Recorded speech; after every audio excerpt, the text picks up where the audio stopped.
You've got to understand what's going through an actor's mind, how important it is for an actor, how important it is for a director to get that performance out of an actor. And I've seen actors fall apart because they've been technically confused. They've had to hit this mark, they've had to get to here, they've had to watch out for that. And I think you could put too many restrictions on them, and I think performance has to suffer. And this is a big close-up. We're right in tight on you. So, but don't let it inhibit your movements. Do exactly what you did before. It means your hands, to be seen, without being ridiculous, can cross your face. You can do things right in front of your face. And let's, everybody ready, nice and quiet, and roll. Camera's rolling. Action. I saw an eagle today. Eagle. Eagle. Eagle. Laugh, give them a smile. Eagle. Eagle. Eagle is... Eagle, okay, and doorway. Eagle. Look out the door now. And cut. Whereby shooting a face which had to be a glamour face. So therefore you didn't want the light underneath, hard light. We put them through a 4-foot frame.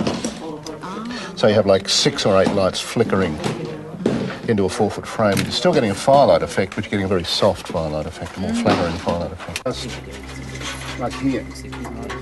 So the bottom of the frame's... Where's your bottom of frame, James? Bottom of frame here.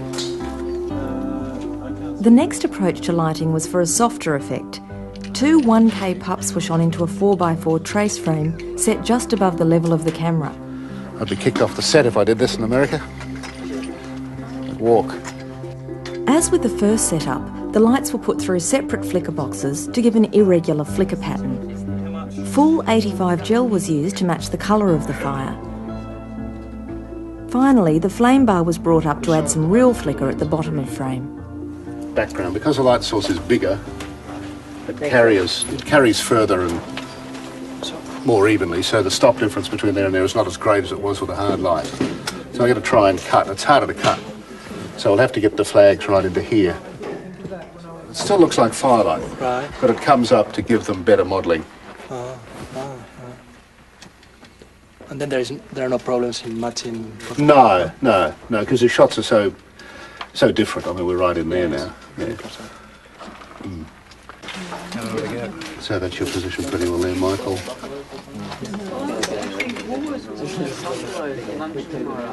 There we are. I'll give you a last minute stop. Okay. Don't worry, gang. Don't worry. We're all right. We've got a 4. Make it a 4 on the money. What's the one? 4 at 320 ASA. It's okay. 5, 6 and a quarter. Thanks, Peter. At 320. The flame's beautiful. All right, and standing by. You happy, Michael? Same as before. James, is that flame too high for you? No, that's good. Okay. And that's the flicker happening there. Yeah, a bit of that as well is lovely. Not too low on them. Occasionally drop right down if you like, but don't hold it down there for long. That's good, Ian. Terrific. And here we go. Roll. Speed. And action. How do you say eagle? Eagle. Eagle. Eagle. Wings. Yeah. Eagle. Eagle. Wobbly. What? Wobbly. Woggly. Yeah, it seemed to flatten it out once you come in with that glamour lighting, the straight over the top. It really lost his character. You lose all of his, that sort of magic that was there, and it becomes fairly bland.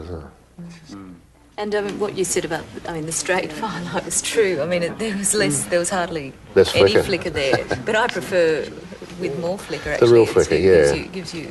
Yeah. And you see a lot of films where they're so beautiful that you really tend to forget what the story's about. If you get totally captivated by an image, but you forget what the drama is within it, then I think you've gone a step too far.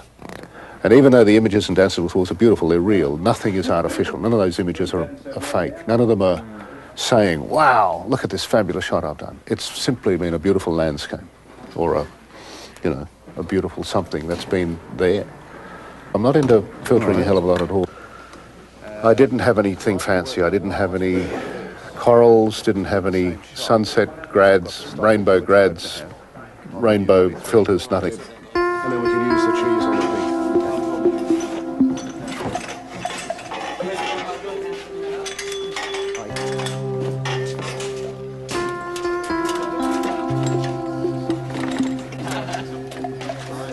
See what we've got here, gang.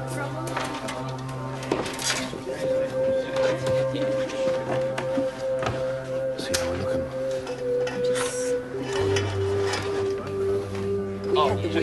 Oh, we've got to put more wedge up in there. Oh, look, that's going to work, gang. Just to give you a bit more, I think what we might be able to do, we'll have it so that you've had your wobbly chat and you want to leave the two lovers alone. So you will simply at a point say, okay, that's enough, and you will walk out and take Margaret with you, and that'll be a rounded off little sequence, I hope. So now we know what you were thinking about when you were pacing up and down outside the teepee. Let's try that movement again, just to make sure it all fits. Ian, what we'll do, mate, is just go with a firelight. We'll get Sasha to get that up. But we can actually hit the 10K up now and see what that's doing. I think we'll have to do a combination real flap effect and cutter in front of it again, so we don't have any spill in there. All right.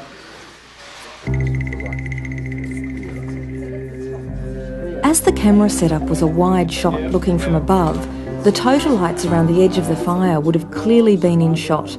So the shot was lit primarily with the natural light coming from the flame of the fire. Right around. The 5K with half blue gel at the top of the teepee provided a low-level bluish fill.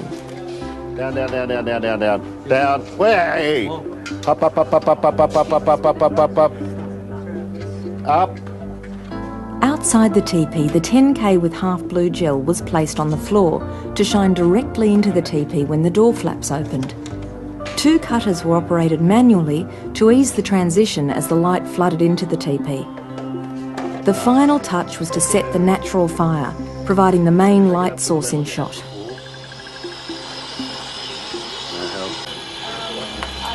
Just wind it down a little bit. Can you see now? There. That's too fast. Nice and quiet, please, and action, wombly. Wombly. Great. And you're enjoying it, Margaret and Natalie, enjoying the wombly. And door, flaps, reacting, Michael. It's serious business. Okay, I'm going out, yeah. Okay, you go out. And that's great, Scott, reacting. And I think, Margaret, take a look at the two of them and decide to go yourself. Nice. Walking out, he stands up, we tilt it up, and the flaps shut. Take her hands, she stands. And a little tilt up there, wonderful. And we cut. All right, save the fire, good, let's shoot. Rolling. And action.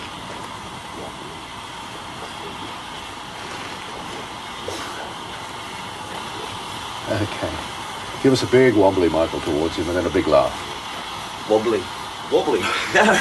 Door. Wobbly. Washed it. Okay.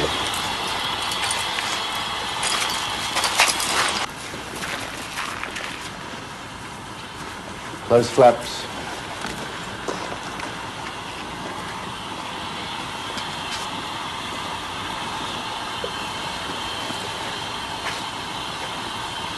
Cut. Very good from here.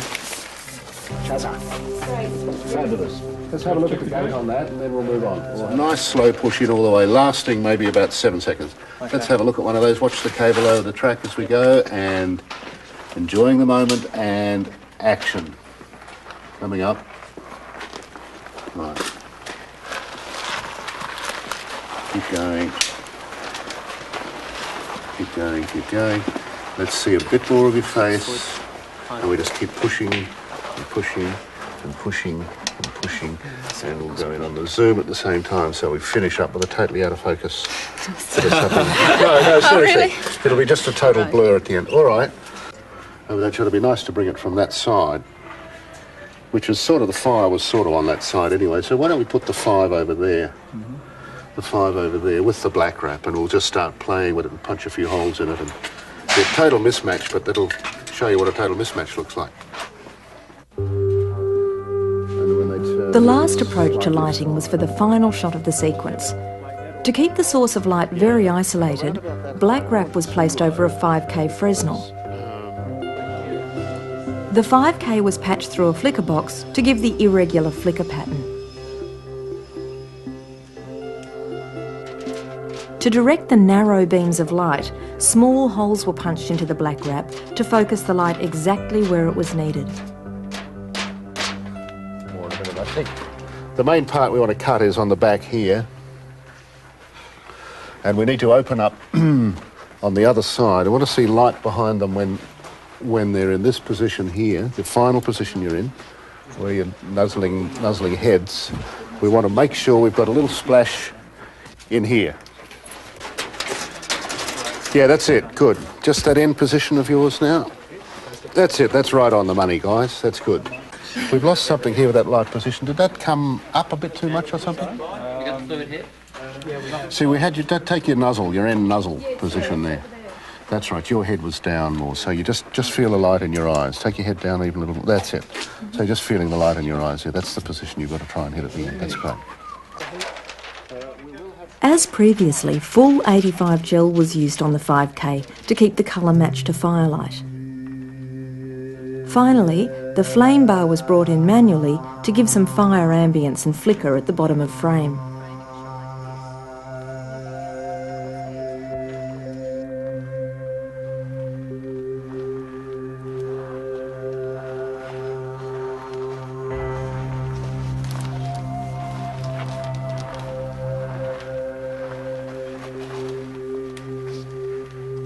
Something like that. Yeah, good. That'll work well. Action.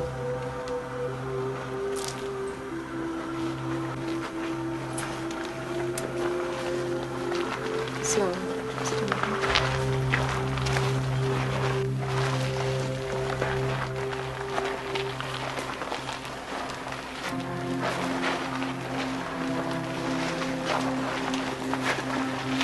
Now start your pan off.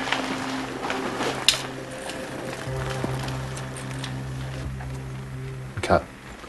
That looked like heaven on a stick to me. That was the bestest yet. Thanks for going again. All right. That was absolutely wonderful. You just check the gate on that, make sure it's clear, and then we'll mush on. Just can we roll on? Could you imagine that with a soundtrack? Whack the old soundtrack in there. There won't be a dry eye in the house. Great. Everyone will be going home buying flowers for each other. You want me to have a look? Oh, I love it. Absolutely love it. I'm sorry the workshop hasn't been long, but I've thoroughly enjoyed it. I mean, the students are so enthusiastic and so knowledgeable already, and it's great to see them all swapping roles. You know, one day you've got an operator who's using the wheels for the first time, and then you've got a different operator the next day, and the person that was operating on day one is the grip on the second day. It's a fabulous way to learn. I envy them. I wish I had that opportunity myself when I was younger. Guys, clear. Good. Yeah. All right. Well, thank you very much, everybody. I've had a wonderful 2 days, and thank you all very much. Thank you. Thank you. All round. It's been great.